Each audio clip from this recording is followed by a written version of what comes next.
Assalamualaikum warahmatullahi wabarakatuh.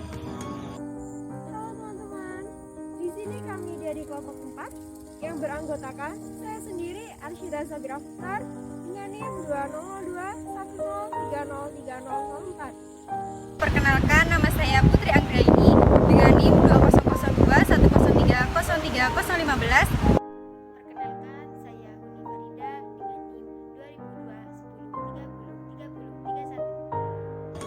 Perkenalkan, nama saya Muhammad Hadafi dengan NIM 2002130304041 Dari Pendidikan Geografi Universitas Jember.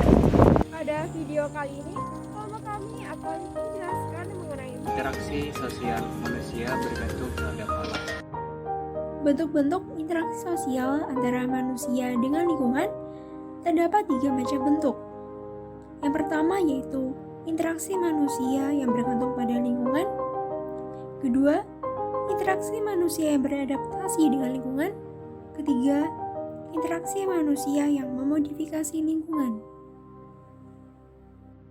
Salah satu contoh dari bentuk interaksi manusia yang bergantung pada lingkungan yaitu petani yang memanfaatkan lahan persawahan sebagai media untuk bercocok tanam. Tanaman yang ditanam para petani pun juga cukup beragam, di mana petani menyesuaikan dengan kondisi dari cuaca dan juga lingkungan sekitar. Tanaman yang ditanam petani seperti padi, jagung, sayur, tomat, jeruk, dan yang lainnya.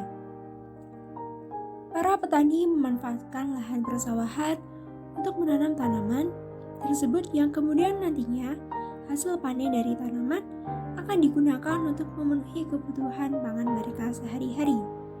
Selain itu, sebagian hasil panen juga dijual ke pasar ataupun ke para konsumen yang lain yang kemudian nantinya hasil dari penjualan tersebut digunakan untuk memenuhi kebutuhan hidupnya yang lain seperti kebutuhan papan dan juga kebutuhan sandang.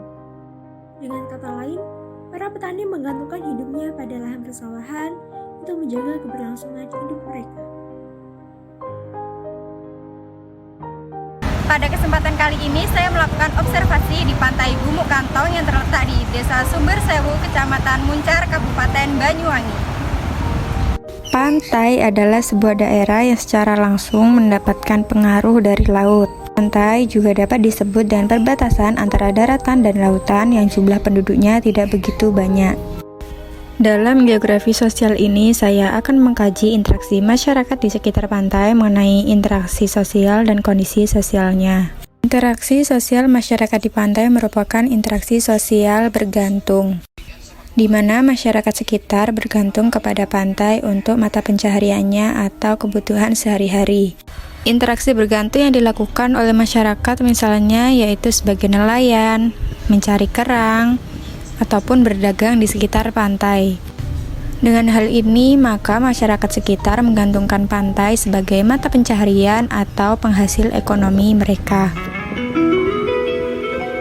Masyarakat sekitar bergantung kepada pantai atau laut untuk mencari kerang sebagai sumber makanan ataupun dijual kembali. Selain itu, pasti masyarakat sekitar pantai adalah bermata pencaharian sebagai nelayan. Para nelayan bergantung kepada laut sebagai mata pencaharian yang dilakukan sehari-hari.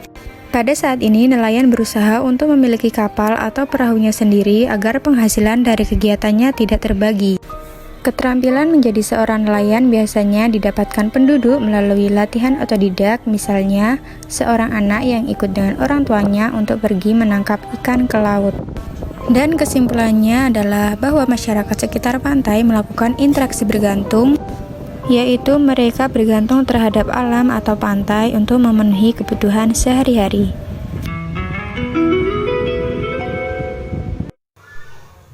Interaksi selanjutnya yaitu interaksi manusia dengan memodifikasi pada alam, di mana manusia mengubah alam dari bentuk awal menjadi bentuk yang baru, dengan tujuan agar alam tersebut memiliki nilai lebih dalam memenuhi kebutuhan kehidupan manusia. Dan modifikasi alam tersebut memang benar-benar dilakukan oleh manusia dan untuk kepentingan manusia itu sendiri. Salah satu contoh seperti terjadinya alih fungsi lahan dari persawahan menjadi pemukiman yang terdapat di daerah Keraksaan Kabupaten Probolinggo, di mana awalnya persawahan dimodifikasi menjadi permukiman penduduk dan pertokoan. Perubahan tersebut tidak lain karena manusia memodifikasi dengan cara membangun. Dapat kita lihat bahwasanya terdapat perubahan pada kondisi alamnya, dikarenakan terdapat perubahan dari yang awalnya persawahan menjadi permukiman penduduk. Dengan adanya modifikasi alam ini, tentunya terdapat dampak yang akan ditimbulkan. Dan adapun dampak dari memodifikasi persawahan menjadi permukiman diantaranya: yang pertama, luasnya lahan pertanian yang semakin berkurang, sehingga produktivitas pangan semakin menurun seperti makanan pokok, buah-buahan, sayur, dan lain-lain. Sehingga hal tersebut tentunya mengakibatkan harga pangan yang semakin meningkat. Yang kedua, petani dan buruh tani kehilangan mata pencahariannya, di mana alih fungsi lahan pertanian menjadi permukiman penduduk akan membuat petani kehilangan kesempatan untuk menggarap lahannya secara berkelanjutan dan untuk menjadikannya mata pencaharian. Petani juga jadi kehilangan kesempatan untuk mendapat manfaat panen atau hasil pertaniannya, baik untuk keluarga sendiri atau untuk dijual. Yang ketiga, hilangnya lahan ruang terbuka hijau. Dengan adanya modifikasi persawahan menjadi permukiman penduduk, tentunya akan mengurangi adanya lahan hijau yang sebelumnya terdapat banyak tumbuhan akan tergantikan oleh bangunan-bangunan. Dan yang terakhir yaitu berkurangnya resapan air.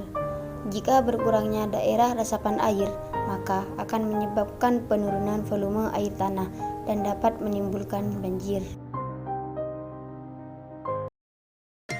Di sini saya mengambil contoh interaksi di daerah tempat tinggal saya, yakni di Desa Kalisan.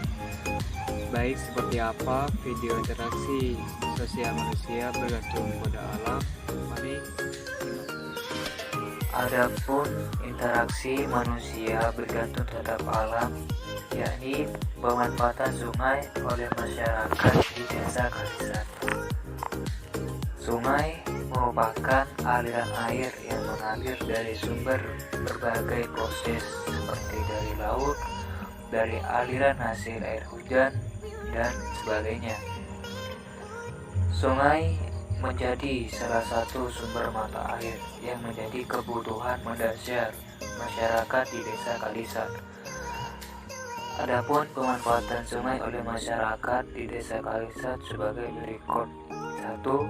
Sebagai sistem irigasi untuk mengairi persawahan. Seperti yang terlihat pada video, di Desa Kalisan itu memiliki banyak lahan persawahan. Tentunya untuk mendukung kebutuhan pertanian, sungai menjadi satu hal yang menjadi kebutuhan penting masyarakat, khususnya petani di Desa Kalisan. Yang kedua,